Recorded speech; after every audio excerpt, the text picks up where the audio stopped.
আপনাদের গাবতলীর সন্তান আল্লাহর জিন্দা ওলি ছিল, এখন আল্লাহর ওলি হয়ে কবরে আছে শহীদ প্রেসিডেন্ট জিয়াউর রহমান। জোরে বলেন কথা ঠিক কিনা? 4 বছর বাংলাদেশের ক্ষমতা চালাইছে। আল্লাহ যদি তাকে আরো 4টা বছর হায়াত দিত, এই বাংলাদেশের মতন থাকতো না, কারণ নেতার মতন নেতা ছিল। জোরে কোন কথা ঠিক কিনা? আমি প্রথমে আপনাদের এই গাবতলীর সন্তানকে চিনেছি 11 সালে হজ করতে গিয়ে। 11 সালে যখন প্রথম হজ করতে গেলাম, আরাফার ময়দানে গিয়ে দেখলাম গাছে লেখা আছে জিয়া টিরি। আমি তাকাই দেখি নিমের গাছ, আর গাছের নাম জিয়া। তখন আমাকে একজন বলল, বাংলাদেশের শহীদ প্রেসিডেন্ট জিয়াউর রহমান আরাফার ময়দানে সমস্ত গাছ লাগাইছে, ওই নিমের গাছে যখন বাতাস লাগে মনে হয় বাতাসটা জান্নাত থেকে আল্লাহ হাজী সাহেবদের গায়ে বাহায়া দিচ্ছে। জোরে খান সুবহানাল্লাহ। 2 ব্যাটারি ভর্তি করাবার গেছে, স্যার জিজ্ঞাসা করতেছে, তোমাদের বাপের নাম কি? তো বাপের নাম কয় না। আবার জিজ্ঞাসা করেছে বাপের নাম কি, মায়ের দিকে তাকাইছে, মা তখন বলছে বলো।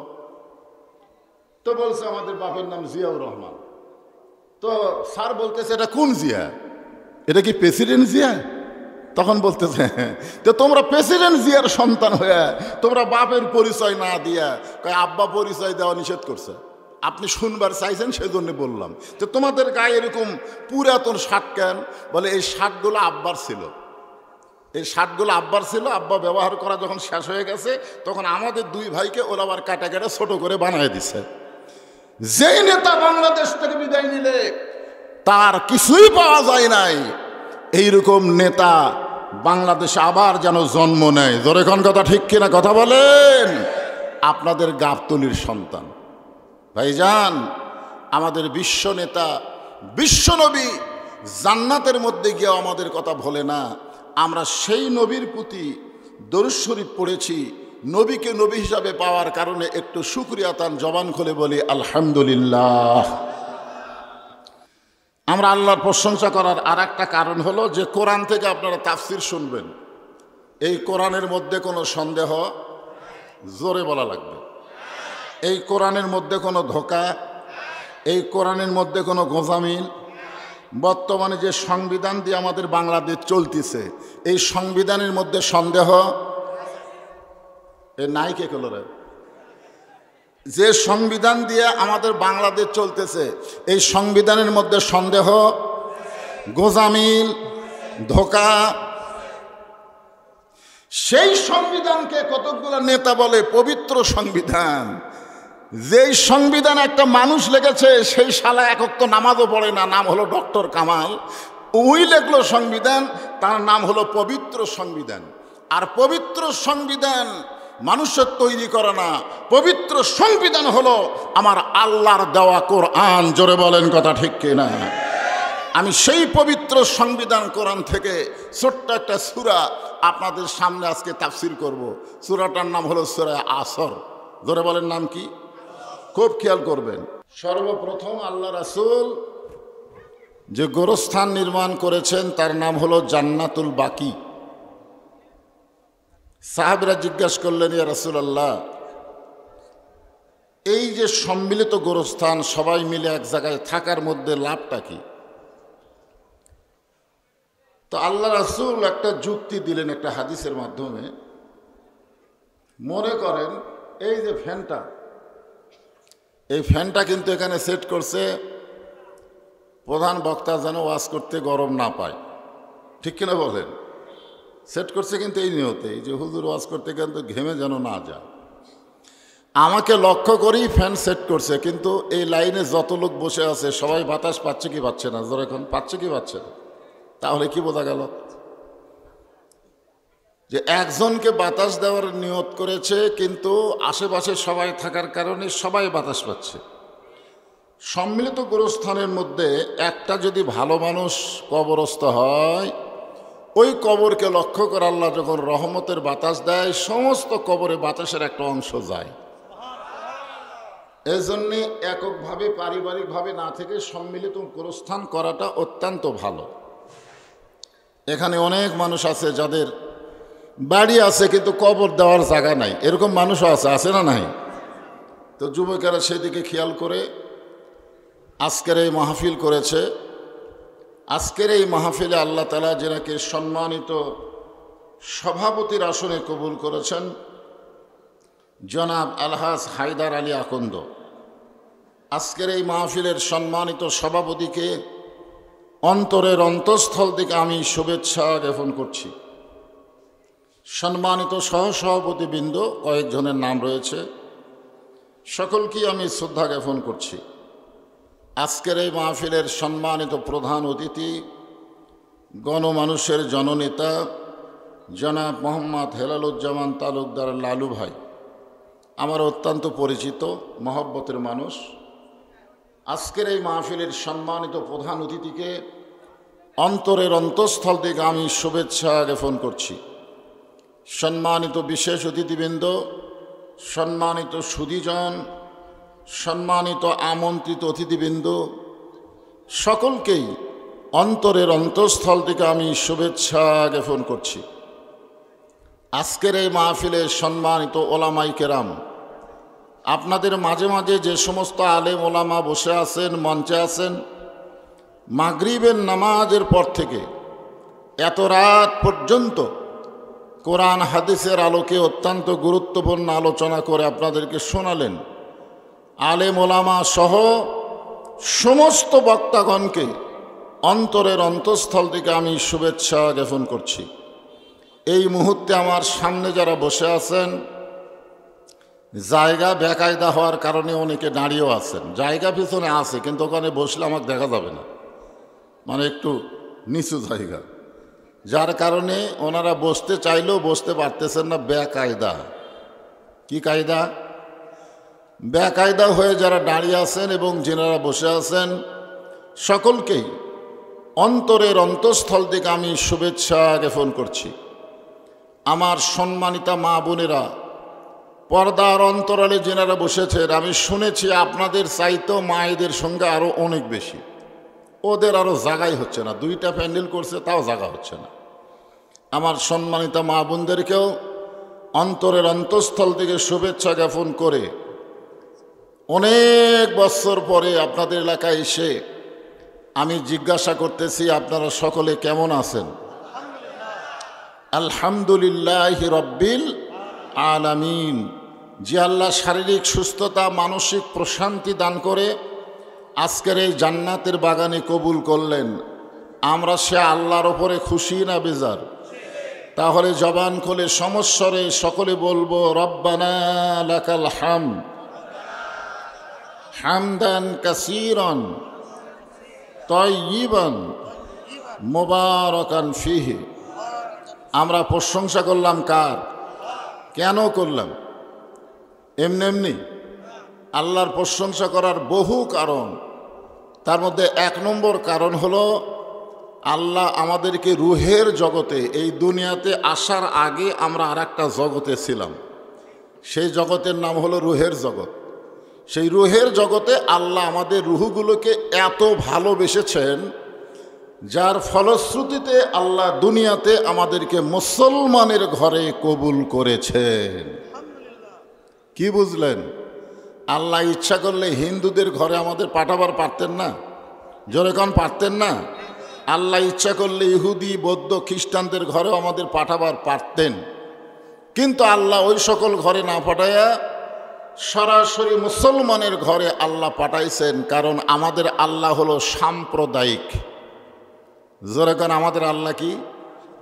অনেকে বলে, হুজুর আপনারা সাম্প্রদায়িক ওয়াজ করবেন না, কিন্তু আল্লাহ যেখানে বলেছেন অমাইয়াবতাগি গয়রাল ইসলামা দীনান ফালাই ইউকবালা মিনহু, এ আয়াতের বাংলা অর্থ হলো, ইসলাম ছাড়া অন্য কোনো ধর্ম কেউ যদি গ্রহণ করে, আল্লাহ বলেছেন কখনোই তা কবুল করা হবে না। আল্লাহর কাছে একমাত্র কবুলযোগ্য ধর্মের নাম কি? তাহলে এই কথা কি আমি কইছি না আল্লাহ কইছে? আল্লাহ আরও বলেছেন, ইন্না দীনা ইনদাল্লাহিল ইসলাম। আল্লাহর কাছে মনোনীত জীবন বিধান ধর্মের নামই হলো ইসলাম।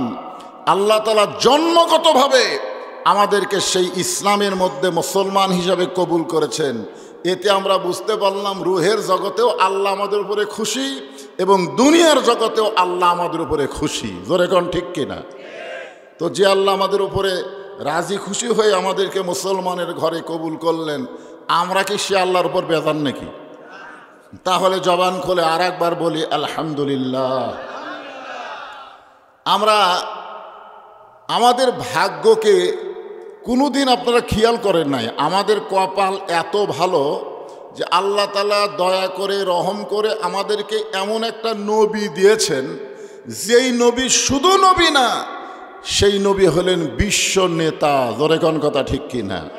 শুধু নবী না, শুধু নবী না, আমাদের নবী হলেন আমাদের নেতা।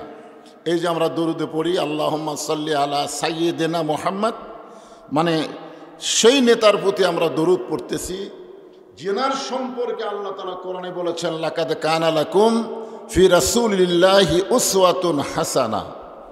এমন একজন নেতা যে আল্লাহ তাআলা লাইলাতুল মেরাজে তাকে জান্নাত দেখার তৌফিক দিয়েছিলেন। আমাদের নবী কিন্তু জান্নাত দেখেছেন, দেখার তৌফিক কে দিয়েছেন? আল্লাহ দিয়েছেন। নবী যখন জান্নাতের মধ্যে প্রবেশ করলেন, ওই সময় নবীর সঙ্গে একজন ফেরেশতা ছিল, ফেরেশতার নাম হলো জিবরাইল। নবীর সঙ্গে কয়জন ফেরেশতা ছিল? আর আমরা যারা এখানে বসে আছি আমাদের সাথে কয়জন আছে? আমাদের সকলের সাথে দুইজন আছে না নাই? আপনি যখন ঘুমান তখন থাকে, আপনি যখন মোবাইলে খারাপ ভিডিও দেখেন তখন থাকে না? তখন থাকে? ও, সবসময় থাকে। মাশাআল্লাহ।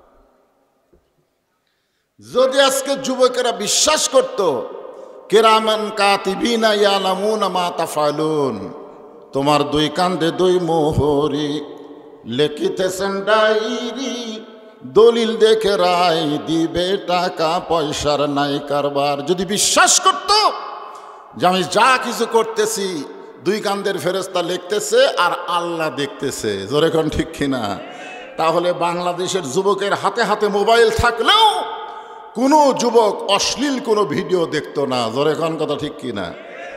তাহলে আমাদের সবার সঙ্গে দুটা করে ফেরেশতা আছে না নাই? আর নবীর সঙ্গে কয়টা? এক। নবীর কান্দে কোনো ফেরেশতা নাই। কি জন্যে নাই? কারণ নবীর কান্দে চড়ার মতন যোগ্যতা কোনো ফেরেশতার আল্লাহ দেয়নি। সুবহানাল্লাহ। একজন করলো, বাদ বাকি খন না গেল। লাইলাতুল মেরাজে যখন জিবরাইল এসে দেখে নবী ঘুম পাড়তেছে, তো বললেন আল্লাহ যেই নবীকে আপনার আরশে নেওয়ার হুকুম দিলেন সেই নবী ঘুম পাড়তেছে, আমি কি করব? তো আল্লাহ রাসূল তো ঘুমায় আছে, আমি জিবরাইল কি করব? আল্লাহ বললেন ডাক দাও। তো জিবরাইল বললেন কিভাবে ডাক দিব?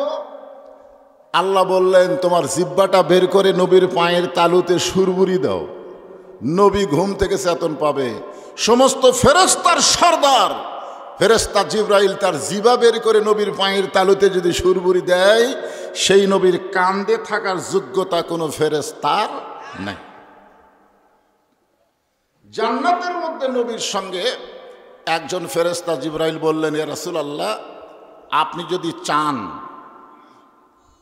যদি চান জান্নাত থেকে আল্লাহ আপনাকে বের করে দিবে না, কারণ আপনি যদি চান, আল্লাহ ঘোষণা করেছেন ফাদখুলুহা খালিদিন, কেউ যদি একবার জান্নাতে প্রবেশ করে আল্লাহ তাকে চিরস্থায়ীভাবে জান্নাত দিয়ে দেয়। আপনি যদি জান্নাত থেকে আর বের না হন আল্লাহ আপনাকে বের করে দিবে না। সঙ্গে সঙ্গে নবী রাগ করে বললেন জিবরাইল, যেই কথা একবার বলেছ এ কথা আর দ্বিতীয়বার বলো না, কারণ আমি নবী আমার জন্য নই, আমি নবী হলাম আমার উম্মতের জন্যে।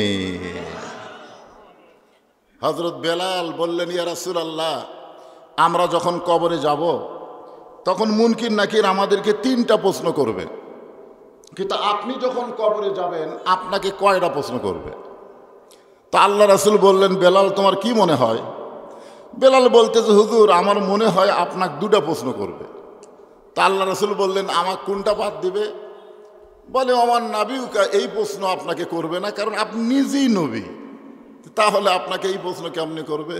আল্লাহ রাসূল বললেন বেলাল, মানুষ যখন মৃত্যুবরণ করে কবরে যাবে সে যদি মুসলমান হয় তাকে ফেরেশতারা 3টা প্রশ্ন করবে। কিন্তু আমি নবীর যদি মৃত্যুই না হয় তাহলে আমাকে প্রশ্ন করবে কেমনে? এখান থেকে আমরা বুঝতে পারলাম আমাদের নবী কোনো মরা নবী না, আমাদের নবী হলেন জিন্দা নবী। জোরে বলেন কথা ঠিক কিনা? আল্লাহ রাসূল বললেন, জিবরাইল, আল্লাহ যদি আমাকে জান্নাতে থাকার জন্য ঢুকতে বলতেন আমি ঢুকতামই না। আমাকে আল্লাহ শুধু জান্নাত দেখার জন্য ঢুকতে বলেছেন, আমি নিজের জন্য না, আমার উম্মতের জন্য আল্লাহ কেমন জান্নাত বানাইছে সেই জান্নাত দেখার জন্য শুধু প্রবেশ করেছি। আমি সেই দিন জান্নাতে থাকার জন্য প্রবেশ করব যেদিন আল্লাহ আমার সমস্ত গুনাহগার উম্মাতিনীকে জান্নাত দিয়ে দিবে। চিন্তা করে দেখেন কেমন নেতা, যেই নেতা জান্নাতের মধ্যে যাও আমাদের কথা বলে নাই, আর এখনকার নেতাকে ভোট দিয়ে এমপি বানাই দিলে ওই সংসদে যায় আর আমাদের কথা মনে থাকে না। জোরে কোন কথা ঠিক কিনা? হ্যাঁ, খালি সংসদের মধ্যে গেলেই টাকা কিভাবে পাচার করবে বিদেশে, বাংলাদেশের 2,40,000 কোটি টাকা বিদেশে পাচার করেছে এই শালা এমপিরা। জোরে কোন কথা ঠিক কিনা? না না না, যারা ছিল তাদের কথা বলতেছে। আমাদের বাংলাদেশ গরিব দেশ না, আমাদের বাংলাদেশ হলো সোনার দেশ। আসর মানে সময়। বর্তমান সময় কেমন? এই যে একটা ছেলে দেখেন সামনে বসে আমার দিকে টক টক করে তাকায় আছে, আর দেখলাম 2টা ছেলে, আমি কথা শুরু করতে লাফ দিয়ে উঠে গেল, ওরা 2জন উঠে গেল, ই বসে থাকলো, ই আবার ভুলকে ভুলকি করতেছে। কারণ কি? না, আমার কাছে এক মা এসে বলতে যে হুজুর আমার সন্তান কান্দে, একটু দোয়া পড়ে দেন। তো আয়াতুল কুরসি পড়ে ফুঁক দিলাম, ওর কান্না আরো বেড়ে গেল। 2 দিন পরে এসে বলতে যে দোয়া দিয়ে কাম হবে না, একটু পানি পড়া দেন। আমি সূরা ফাতিহা, সূরা ফালাক, সূরা নাস পড়ে ফুঁ দিয়ে 1 গিলাস পানি দিলাম, যাও খাওয়াও। পানি খাওয়ানোর 2 দিন পরে এসে বলতে যে হুজুর বর্তমান সময়ে দোয়া দরুদের দাম নাই। আপনার ফুঁ দেওয়াও কান্না থামেনি, দোয়া দেওয়াও কান্না থামেনি। আমার মনটা খুবই খারাপ হলো। আল্লাহ কিন্তু সময়ের শপথ করলেন, ওয়াল আসর মানে সময়ের শপথ। আমি চিন্তা করলাম কি সময়, যেই সময় দোয়া দরুদ দেওয়া সন্তানের কান্না থামে না। কয়েক মাস পরে ওই মেয়েটার সঙ্গে আমার দেখা হয়ে বললাম, মা তোমার সন্তান কি আগের মতোই কান্দে? না হুজুর আর কান্দে না। তাই মানে কোন দোয়া দিয়ে কান্না থামলো? কয় না, যখনই কান্দে মোবাইল চালু করে দেয়। আমার সন্তান মোবাইল ছাড়া ভাতও খায় না, মোবাইল চালু না করলে কান্নাও থামে না। আমি তখন বললাম, মা তুমি সত্যি করে বলো তো, তোমার এই সন্তান কি নর্মালে হচ্ছে না সিজার করে হচ্ছে? সত্যি করে কও। তখন বলতে যে হুজুর এটা কেন শুনতেছেন? আমি বললাম আমার শোনা দরকার, কারণ বক্তা মানুষ তো একটু শোনা দরকার, কারণ বাস্তব কিছু ওয়াজ কোরআনের সঙ্গে না মিলাই করলে মানুষকে বোঝানো যাবে না। জোরে কোন কথা ঠিক কি না? তখন বললো হুজুর সিজার কর। আমি বললাম এই জন্যই তোমার সন্তান এরকম হয়েছে, কারণ নরমালের সন্তান হলে সন্তান বেয়াদব হবে না, আর সিজার করা সন্তান যারা তারা অস্থির হবে, তারা স্থির থাকবে না। কারণ জন্মের 2 মাস 2 দিন আগেই তার পেট কাটছে। ওই জন্ম নিত 2 দিন পরে, কিন্তু 2 দিন আগেই টাকার লোভে ডাক্তার পেট কাটছে। এখন পেট কেটে দেখে পেটের মধ্যে ঘুম পাড়তেছে, আর ঘুমই ভাঙ্গিনি। তখন 3-4 জন ডাক্তার মিলে চিন্তা করে কি করা যায়। তখন বড় ডাক্তার বলে আস্তে করে পেট থেকে বের করে মাথার উপর দিয়ে একটা ঘুরান দাও। তখন ওই সন্তানকে পেট থেকে বের করে মাথার উপর একটা ঘুরান দিলেই ওই সন্তান ই ই করে কান্দা ওঠে। ওই যে মাথার ঝাঁকি খাসে, ওই ঘুরানিতে যে ঝাঁকি খাসে, এই ঝাঁকির জন্যে এরা মোবাইল ছাড়া ভাত খায় না, মোবাইল ছাড়া এদের কান্না বন্ধ হয় না, এক জায়গায় বেশিক্ষণ থাকতেও পারে না। জোরেগণ কথা ঠিক কিনা? এরা হলো সিজার করা। জোরেগণ কি করা?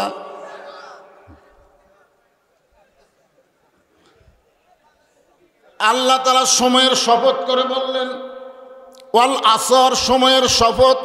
সময় অত্যন্ত গুরুত্বপূর্ণ একটা বিষয়। 15 বছর হাসিনার সময় ছিল। ধরে কোন কথা ঠিক কিনা? এখন হলো ডক্টর ইউনূসের সময়। তারপরে আবার আসবে আর একটা দলের সময়।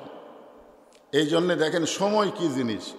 আব্দুল আলিম প্রথম যখন এই গানটা গাইছিল সময়ের গান, তখন আমি বুঝবার পারিনি, ছোট ছিলাম তো। কিন্তু এই বুড়া বয়সে এসে বুঝতেছি, আমার ভাইও বুঝবে। মিশে মায়ায় বন্দি থাইকা করলাম কত খেলা, পশ্চিমে তাকায়া দেখো তোমার ডুইবা গেছে বেলা। দেখছেন, আসরের নামাজের পর থেকে মাগরিবের নামাজ পর্যন্ত যে বেলাটা থাকে, কত সময়? সূরাটার নাম কি? আসর। তাহলে আসর নামে একটা নামাজও আছে, আছে না নাই? আসরের নামাজের পরে মাগরিব পর্যন্ত সূর্যের পাওয়ার কম না বেশি? এত পাওয়ার কম, আস্তে আস্তে ডুবে যাচ্ছে। আমরা যারা এখানে বসেছি, অনেকের জীবনের আসরের সময় এসে গেছে, মাগরিব হতে আর দেরি নাই, অল্প সময়ের মধ্যে তার হায়াতের সূর্য ডুবে যাবে। জোরে কোন কথা ঠিক কিনা? এখন যুবকেরা বলতেছে, হুজুর তাহলে হামাকের সময় কি? তোমরা না হয় খুব বেশি জোহর হসো, তোমরা না হয় জোহর যৌবন কাল পাছো, যৌবন পায় কি? প্রত্যেক দিনে দিনে সময় তোমার হায়াত থেকে কমে যাচ্ছে। আমরা ছোটবেলায় একটা গান শুনছিলাম, সবাই বলে বয়স বাড়ে, আমি বলি কমে রে। আপনারা বলেন তো, দিন দিন আমাদের হায়াত বাড়তিছে না কমতিছে? যতটুকু হায়াত আল্লাহ দিয়েছিলেন, সে হায়াত থেকে প্রত্যেকটা মুহূর্ত আমাদের হায়াত কমে যাচ্ছে। আল্লাহ সময়কে অত্যন্ত গুরুত্বপূর্ণ বিষয় দেখে সময়ের শপথ করে আল্লাহ বললেন, ইন্নাল ইনসানা লাফি খুসর, নিশ্চয়ই মানুষগুলো ক্ষতির ভিতরে, নিশ্চয়ই মানুষগুলো ক্ষতির ভিতরে। এ কথা বললেন কে? অথচ আপনারা বলেন তো, আল্লাহ যত সৃষ্টি আছে, সমস্ত সৃষ্টির ভিতরে আল্লাহ সবচাইতে ভালোবাসেন কাকে? কথা কয় না। এই মানুষের কথা বলতে যায় আল্লাহ 4টা শপথ করছেন। কয়টা? 4টা শপথ করছেন। 1 নম্বর শপথ হলো ওয়াত্তিন, 2 নম্বর হলো জাইতুন, 3 নম্বর হলো তুরি সিনিন, 4 নম্বর শপথ হলো ওয়াহাজাল বালাদিল আমিন। তারপরে আল্লাহ বললেন, লাকাদ খলাকনাল ইনসানা ফি আহসানি তাকবীর। আল্লাহ মানুষের কথা বলতে গিয়া 4টা শপথ করে বললেন, মানুষকে আমি সর্বোত্তম আকৃতি দিয়ে সৃষ্টি করেছি। বলেন সুবহানাল্লাহ। যেই মানুষকে আল্লাহ এত সুন্দর করে সৃষ্টি করলো, সেই মানুষ জাহান্নামে যাক, এটা আল্লাহ চায় না বলেই তো আল্লাহ বলেছেন, ইন্নাল ইনসানা লাফি খুসর। কারণ সন্তানকে বাবা ভালোবাসে, যার কারণে সন্তানের খালি ক্ষতি দেখে বাপ। এই তুই যে ব্যবসা করতেছিস, তোর কি লাভ হবে? এই তোর কি ব্যবসা লাভ হবে? বেটা বলে, বাবা যত লোক দোকানে যায় সবাই বলে দোকানে লাভ হবে, আর আপনি বাবা হইয়া এ কথা কেমনে বলেন? বাপ বলতেছে, ওরা তো দয়া করে না, ওরা বাকি খাইয়া তোর দোকান ধ্বংস করে দিবি। আর আমি বাবা হয়ে তোর দোকান করি, দয়া করি, বর্তমান পরিবেশে তোর দোকান ধ্বংস হয়ে যাবি। জোরে কোন কথা ঠিক কি না? তো বর্তমান যে সমাজ চলতেছে, যে পরিবেশ চলতেছে, এই পরিবেশের দিকে লক্ষ্য করে আল্লাহ বলতেছেন, ইন্নাল ইনসানা লাফি খুসর, নিশ্চয়ই মানুষগুলো ক্ষতির ভিতরে। এই ক্ষতির ভিতরে মানুষ থাকুক, এটা আমার আল্লাহ চাই। যার কারণে আল্লাহ বললেন, ইল্লাল্লাযীনা আমানু ওয়া আমিলুস সলিহাতি ওয়া তাওয়াসাউ বিল হক ওয়া তাওয়াসাউ বিস সবর। এখানে কয়টা বিষয় আছে? খুব মনোযোগ দিয়ে শোনা লাগবে। কয়টা? 4টা বিষয়। 1 নম্বর হলো ঈমান। 1 নম্বর কি? আমাদের বাংলাদেশে শতকরা কত ভাগ মুসলমান?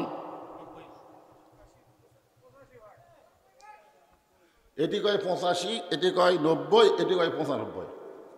আচ্ছা, আমি 90 ভাগই ধরলাম। তাহলে বাংলাদেশের শতকরা 90 ভাগ যদি মুসলমান হয়, হিন্দু কয় ভাগ? এই হিন্দু কয় ভাগ? হিন্দু খালি হিন্দু আছে, 10 ভাগের মধ্যে খালি হিন্দু আছে, খ্রিস্টান আছে, ইহুদি আছে। 5 ভাগ। এই 5 ভাগ হিন্দুর কাছে দুর্গা পূজার যায় মুসলমান, অনেক মুসলমান নেতা বেঈমান হয়ে গেছে। জোরে কোন কথা ঠিক না? মনে করতেছে 5 ভাগের ভোট না হলে আমরা এমপি হবার পারবো না, এখন পূজা রোজা সব এক করে ফেলে দিচ্ছে। তোর এখন কথা হায় হায় হায়। আপনারা হিন্দু করে চেনেন? চেনেন? ভোট দিবি এরা? এরা ভারতপন্থী ছাড়া, ভারতের দালাল ছাড়া অন্য কোন দলকে এরা ভোট দিবে না। মুখে মুখে যাই বলুক, তলে তলে ওরা ঠিক আছে। জোরে কোন কথা ঠিক, কথা বলেন, কথা বলা লাগবে ভাইজান। 90% মুসলমান, কিন্তু ইমানদার কয়জন? এই জন্য আল্লাহকে ইমানের কথা বললেন। 1 নম্বর হলো ইমান। আমাদের অধিকাংশ মুসলমানের ইমান ঠিক নাই। জোরে কান কি নাই? কথা বলা লাগবে। ইমান ঠিক নাই। সাহাবেরা জিজ্ঞাসা করলেন, ইয়া রাসূলুল্লাহ, যে ইমান সম্পর্কে আল্লাহ 1 নম্বরে বললেন সেই ইমান সম্পর্কে আমাদের বুঝায় দেন। আল্লাহ রাসূল বললেন, ইকরার বিল লিসান, তাসদিক বিল জানান, আমল বিল আরকান, এরই নাম হলো ঈমান। জবানে বলতে হবে লা ইলাহা, শুধু জবানে বললে হবে না, কলিজার মধ্যে জায়গা দেওয়া লাগবে। শুধু কলিজার মধ্যে জায়গা দিলে হবে না, আমল বিল আরকান, এই ঈমান অনুযায়ী আমল করা লাগবে। আপনারা বলেন তো, ঈমান অনুযায়ী ঈমানকে রক্ষা করতে গেলে 1 নম্বর যে আমল করা লাগবে তার নাম কি? 1 2 করলেন কেন? কারা কারা মাগরিব এশার নামাজ পড়েননি? যদি বলে হাত তোলেন। বলবো না, বলবো না। যেই যুবকেরা গোরস্থানের জন্য মাহফিল করতেছে, এরাই হয়তো অনেকে নামাজ পড়েনি।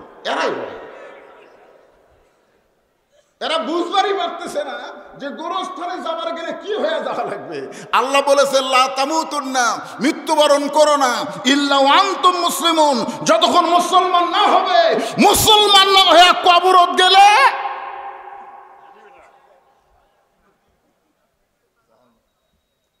এই জন্য বলতেছি, কারা কারা মাগরিব এশা নামাজ পড়েননি তারা খালি নিজের বিবেক দিয়ে চিন্তা করেন যে ফজরের আগে যদি আপনি মরে যান, মাগরিব এশা পড়েননি, ফজরের আগে আপনি মরে গেছেন, দুনিয়ার কত মানুষ আপনার জানাজা করলে আপনি বেহেশত যাবেন? এ কথা কয় না কেন? কত মানুষ? গোটা বাংলাদেশের সমস্ত হুজুর যদি আপনার জানাজা পড়ে, তারপরেও আপনি জান্নাতে যাবেন না। কারণ লা সালাত আলা ঈমানা, যার নামাজ নাই তার ঈমানই নাই। একটা বেঈমানের জানাজা করে কোনো লাভ হবে না। জোরে কোন কথা ঠিক কি না? এই জন্য ইমাম মালিক রহমতুল্লাহ আলাইহি বলেছেন, তোমরা যদি জানতে পারো এই লোকটা ইচ্ছা করে সারা জীবন বেনামাজি ছিল, ও মরে গেলে ওর খবর কি? না না, ইমাম মালিক রহমতুল্লাহর নাম শুনছেন? উনি বলেছেন ছাত্রদেরকে যে একজন বেনামাজি মরে গেলে তোমরা কি করবা? তো ছাত্র বলে, হুজুর আপনি বলেন আমরা কি করব? বলে, রাস্তার যদি একটা কুত্তা মরে তোমরা কি করো? তখন বলে, রাস্তায় যদি কুকুর মরা যায় তো কুকুর পচে দুর্গন্ধ হবে। এই জন্যে রাস্তা দিয়ে যারা যায় তারা চিন্তা করে এই কুকুর পচার আগেই এর পাঁও দড়ি লেগে টাইনা লিয়ে যায় একটা ওয়া জাগাত পুঁতে থৌ। জোরে কোন কথা ঠিক কিনা? ইমাম মালিক বললেন, একজন বেনামাজি মারা গেলে ওই কুকুরের চাইতে বেশি কিছু করা যাবে না। ওকে গোসল করানোর দরকার নাই, ওরে কাফন পরানোর দরকার নাই। যে অবস্থায় মরেছে ওই অবস্থায় ওকে খাটনিতে না তুলে টাইনা লিয়ে যায় কবর খুঁড়া না গর্ত খুঁড়া একটা বেনামাজিক দাফন করে দাও, ওই এলাকায় আর কোনোদিন নামাজের ওয়াজ করা লাগবে না। এমনি সবাই নামাজি হয়ে যাবে। জোরে কোন কথা ঠিক কিনা? করছেন কোনদিন? আমল বিল আরকান, ইমানের 3 নম্বর বিষয় হলো ইমান অনুযায়ী আমল করা লাগবে। ইমান অনুযায়ী আমল করতে গেলে 1 নম্বর আমলের নাম হলো নামাজ। 1 নম্বর আমলের নাম কি? এখন এই নামাজ, আমার লালু ভাই বলল বেনামাজিকে ভোট দেবেন না, নামাজিকে ভোট দেবেন। কথাটা আমার খুবই ভালো লাগলো। আজ পর্যন্ত বাংলাদেশে এত জায়গায় ওয়াজ করলাম, কিন্তু কোন নেতা নামাজিকে ভোট দিও বেনামাজিক দিও না এই কথা আজকেই প্রথম আমার লালু ভাই বলছে। এই যে মিডিয়া আছে, সব মিডিয়াত কিন্তু রেকর্ড হচ্ছে। আমার ওয়াজ কিন্তু খালি একের ওয়াজ এটি থাকবি না, গোটা বিশ্ব ছাড়াই যাবি। জোরে কোন কথা, ঠিক কথা বলেন। এই জন্য লালু ভাইয়ের জন্য প্রাণ খুলে দোয়া হবে ইনশা। উনি অবশ্য একটা কথা বলেছেন যে আমাদের দলের নেতারা বেনামাজি নাই।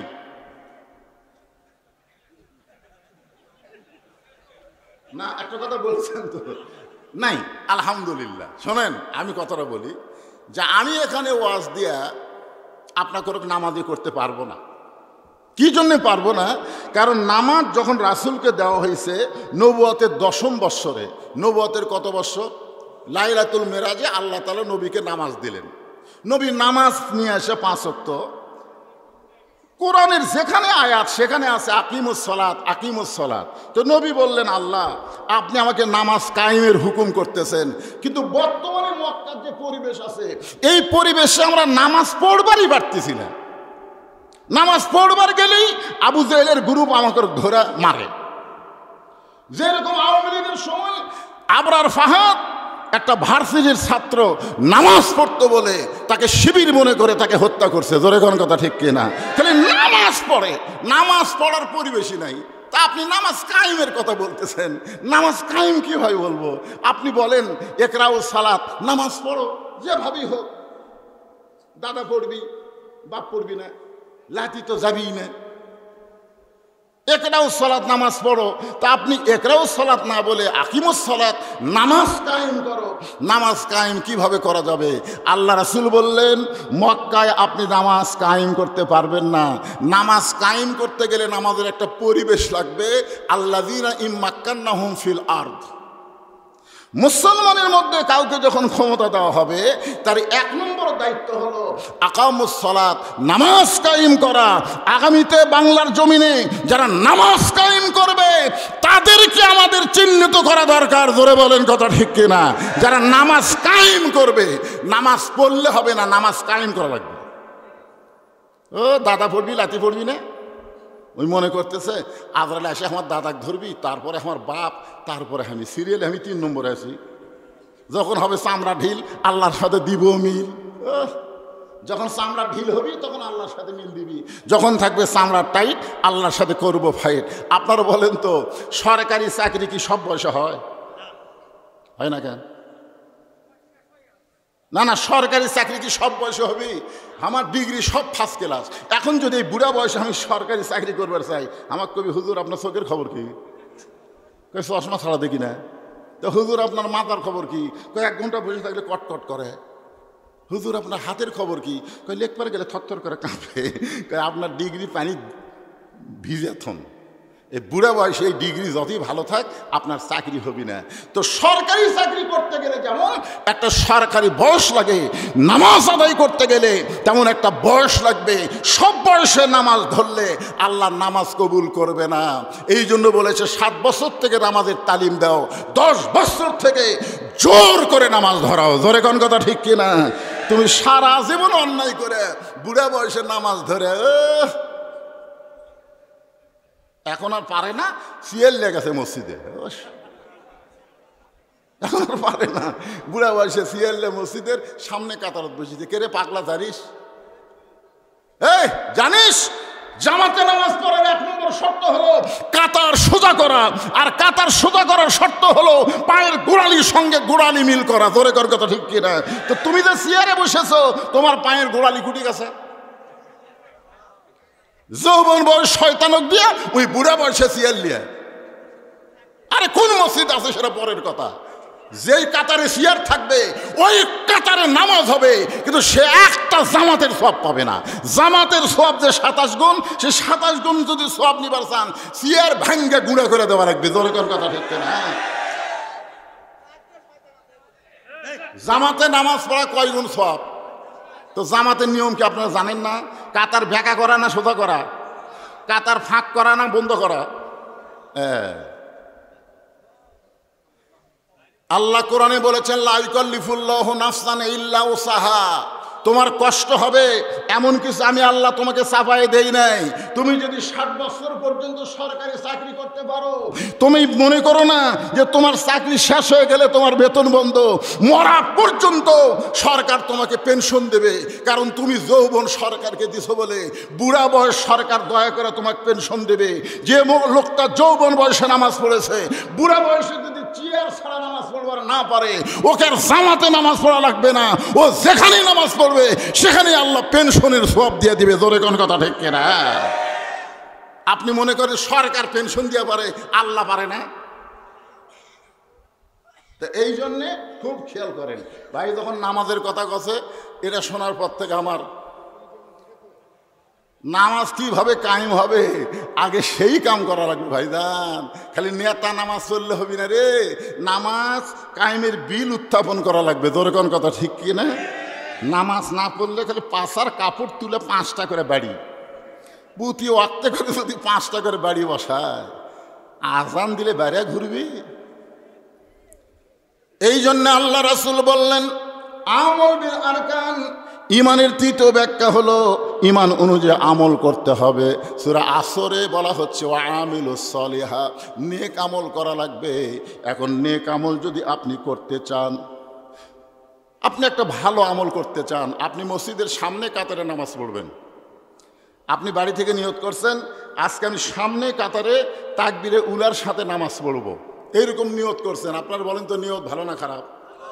কিন্তু আপনার বাড়ি থেকে মসজিদ হলো 100 গজ দূরে, আপনার বাড়ি থেকে মসজিদ হলো 100 গজ দূরে। এখন জোহরের নামাজ পড়ার জন্যে আপনি ওযু করে মসজিদে যাচ্ছেন আর সুবহানাল্লাহ পড়তেছেন, কিন্তু হঠাৎ ওই 100 গজের মধ্যে 2টা বেপর্দা নারীর সাথে আপনার দেখা হয়ে গেল। এই 100 গজের মধ্যে 2টা কি নারী? বেপর্দা নারীর সাথে আপনার দেখা হয়ে গেল। 2 নারী 2 চোখত পড়লো, পড়ে আর চোখত থাকলো না। এই জায়গাতে একটা মেমোরি আছে, এই মেমোরির মধ্যে সেট হয়ে গেল। আপনি নাউজুবিল্লাহ পড়তে পড়তে মসজিদে আসলেন, সামনে কাতারে নিয়ত করছেন ইলা জিহাদিল কাবাতি শরীফাত আল্লাহু আকবার, মুখ আছে কাবার দিকে, চোখ আছে সেজদার দিকে, আর মন খালি বলতেছে রাস্তাত কি দেখলাম রা। এখন আপনারা বলেন সুন্দর মসজিদে সুন্দরভাবে নামাজ পড়তে গেলে রাস্তাটাও সুন্দর করা লাগবে, বেপর্দা মুক্ত রাস্তা করা লাগবে। রাস্তায় কোনো নারী বেপর্দা হয়ে আসতে পারবে না। আল্লাহর কোরআনের আইন হলো অকরনা ফি বুয়ুতিকুন্না ওয়ালা তাবাররুজনা তাবাররুজাল জাহিলিয়াতিল উলা, রে মেয়েরা তোমরা ঘরে অবস্থান করো, ঘরের বাহির হয়ে না। কোনো প্রয়োজনে যদি ঘরের বাহির হও তাহলে হেজাব নিয়ে পর্দা নিয়ে বের হওয়া। মেয়েরা যদি কালো বোরকা পরে কালো পর্দা পরে বের হয়, আপনারা বলেন তো আপনি দেখবার চাইলেও দেখতে পারবেন? কি হয়েছে? এই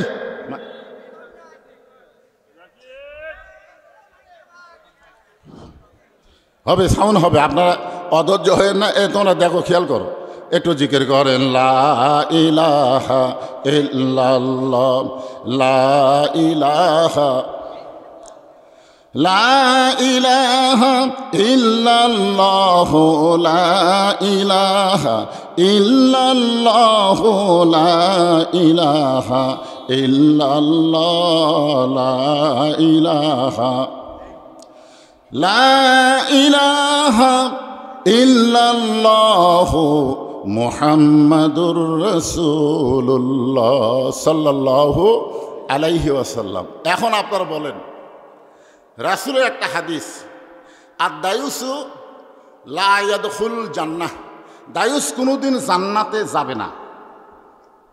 সাহাবীরা এই অল্প মারে গেলে এই যদি জায়গা না হয় বাড়ি চলে যাও। এটা তো মেলা না, এটা হইচই করার জায়গা না।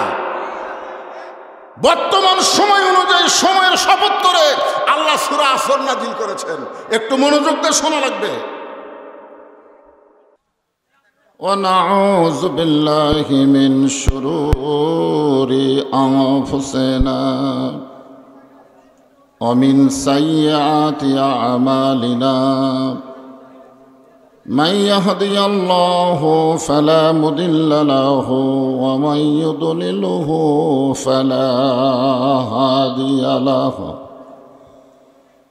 সকলে জবান খুলে বলেন আশহাদু আল্লা ইলাহা ইল্লাল্লাহু ওয়াহদাহু লা শারীকা লাহু ওয়া আশহাদু আন্না মুহাম্মাদান আবদুহু ওয়া রাসূলুহু الذي أرسل رسوله بالحق بشيرا ونذيرا وداعيا إلى الله بإذنه وسراجا منيرا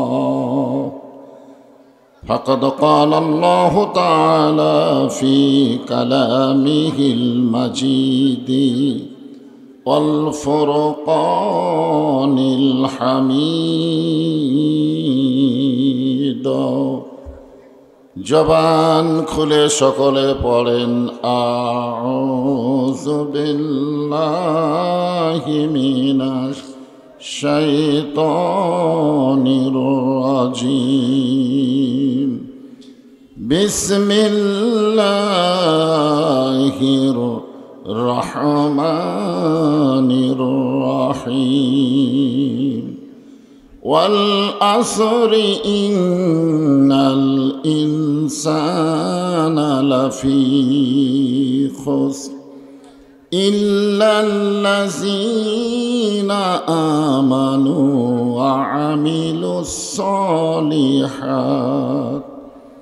وعملوا الصالحات وتواصوا بالحق وتواصوا بالصبر إن الله وملائكته يصلون على النبي يا أيها الذين آمنوا صلوا عليه وسلموا تسليما اللهم صل على محمد اللهم صل على سيدنا محمد اللهم بارك على محمد مشرق حب محمد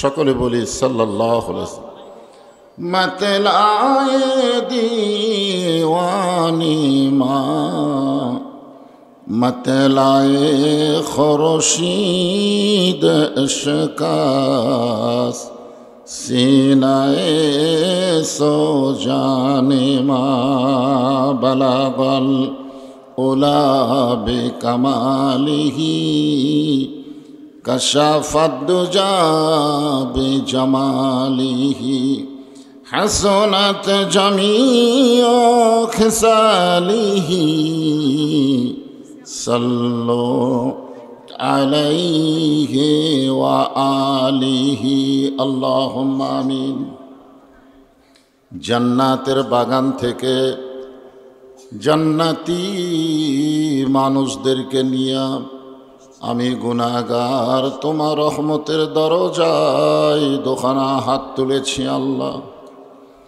হাসরের ময়দানে জব্বার আর কাহার নামে রূপ নিয়া তুমি যখন বিচার শুরু করবে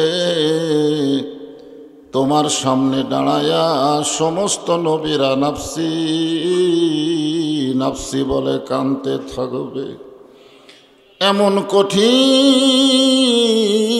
অবস্থা হাসরে হবে সেদিন সমস্ত নবী তার উম্মতকে ভুলে যাবে শুধু বলবে আল্লাহ আমার কি হবে আমার কি হবে একমাত্র দরদে নবী শাফাআতের কান্ডারি ইয়া রব্বি হাবলি উম্মতি বলে সেজদায় পড়ে যাবে। সেই কঠিন মুসিবতের সময় আজকের এই মাহফিলকে ওসিলা করে আমাদের সবাইকে রাসূলের উম্মতের কাতারে আল্লাহ কবুল করে নিও। সুবহান রাব্বিকা রব্বিল ইজ্জাতি আম্মা ইয়াসিফুন ওয়া সালামুন আলাল মুরসালিন আলহামদুলিল্লাহি রাব্বিল আলামিন। লা ইলাহা ইল্লাল্লাহ।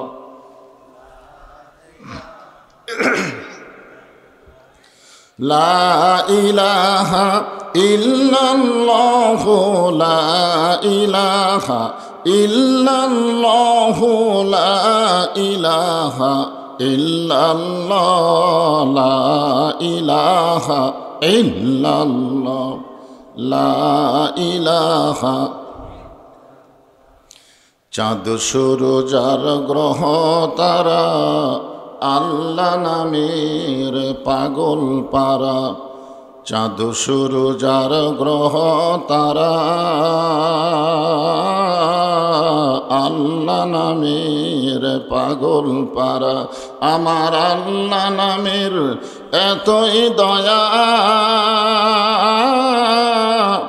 আল্লাহ নামের এতই মায়া লুকিয়ে রাখছেন হে আল্লাহ। লা ইলাহা ইল্লাল্লাহ।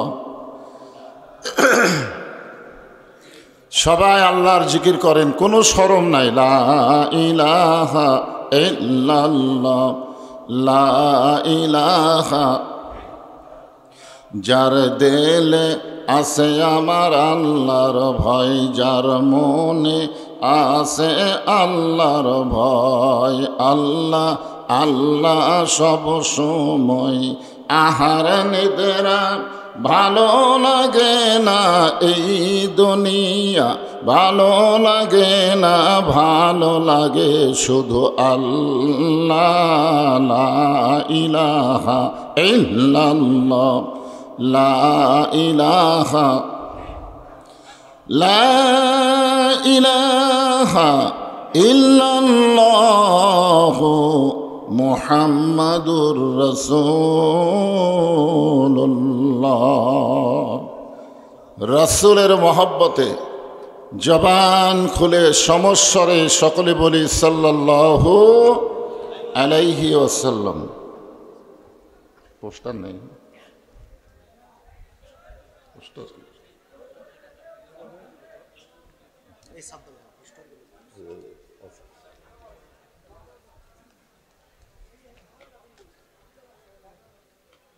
বালিয়াদিঘি দক্ষিণ পাড়া যুব সমাজ কর্তৃক আয়োজিত উন্মুক্ত কবরস্থান নির্মাণ প্রকল্পে আজকের এই তাফসিরুল কোরআন মাহফিল। উন্মুক্ত কবরস্থান মানে সম্মিলিত কবরস্থান, মানে দুনিয়াতে যেমন সবাই মিলেমিশে বসবাস করতেছি, মৃত্যুর পরেও যেন একই জায়গায় সবাই থাকতে পারি আর কি।